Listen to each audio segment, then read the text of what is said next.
Hello, welcome to Lights Out with Louise.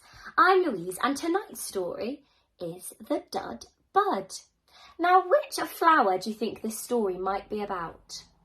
I might have a little clue just here. Let's see.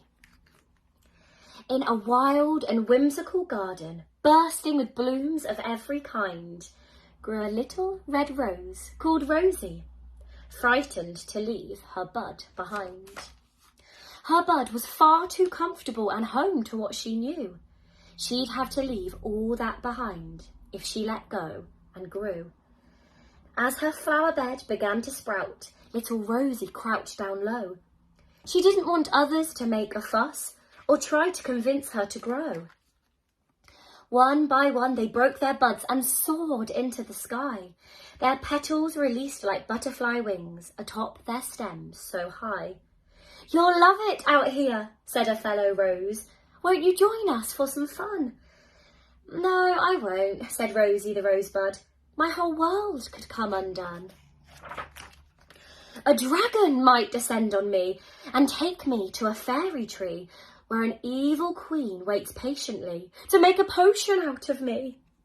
"Oh, no, no, no," said Rosy with certainty. "I am happy inside my bud. It is the perfect place for me." Beyond her bed of roses in a pink and purple patch, a posy of pretty sweet peas started to leave their buds and hatch. One lovingly questioned Rosy, "What's the worst that could come true?" "The worst," said Rosy the rosebud. "Boy, do I have news for you. I could fall into a cup of tea and find myself swept out at sea on a stinky sailboat made of brie, being steered by a giant pirate pea." "Oh, no, no, no," Rosy said respectfully. "I'm content inside my bud. It is the perfect place for me." As poppies and cosmos danced in the breeze, daintily and proud, Rosy nervously cleared her throat and announced out loud, "Before you all begin and tell me to just be brave, do you know what others are like out there? Do you know how they behave?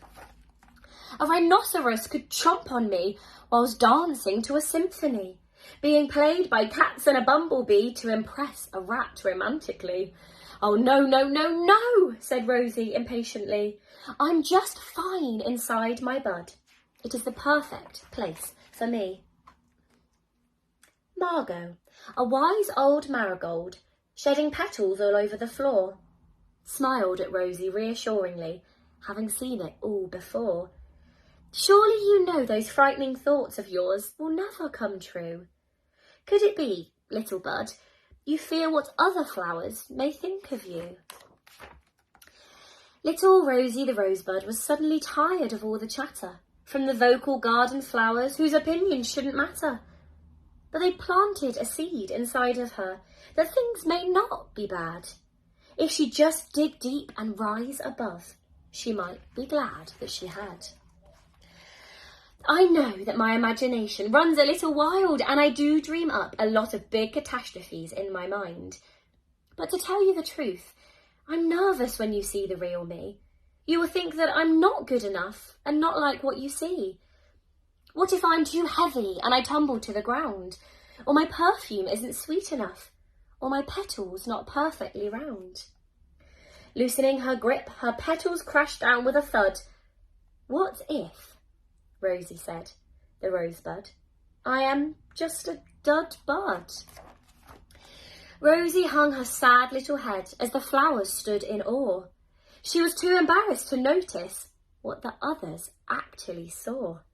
Letting go of all her fears, Rosy's petals had uncurled. She had blossomed right before their eyes. She'd opened to the world. "Oh, I wish I'd kept my worries bottled up inside of me, Rosy," exclaimed a pansy. "Look at your petals. Can't you see?" "Oh," cried Rosy. "What's going on?" her voice beginning to boom. "I think you'll find," said Margot, "you've allowed yourself to bloom." Rosy closed her teary eyes and took a deep breath in. She had never felt so light or bright or cosy in her skin. Our minds can be so mean to us and tell us silly things, that we're not pretty enough or smart enough or worthy of fitting in. But I am enough, just as I am, she confidently said. I just need to stop imagining the worst inside my head. With newfound strength and happiness that filled her floral heart, Rosie's only regret in letting go was not doing so from the start. Because every time you face a fear or tackle something new, you will learn, like Rosie did, your biggest hurdle is you. Oh, whoa, whoa, whoa, Rosie said so gratefully. Oh, how wonderful it feels inside to be finally set free. The end. What a fantastic story, all about believing in yourself and not letting your mind get the better of you. So I hope you enjoyed this story this evening, and I hope to see you soon for another bedtime story. Good night.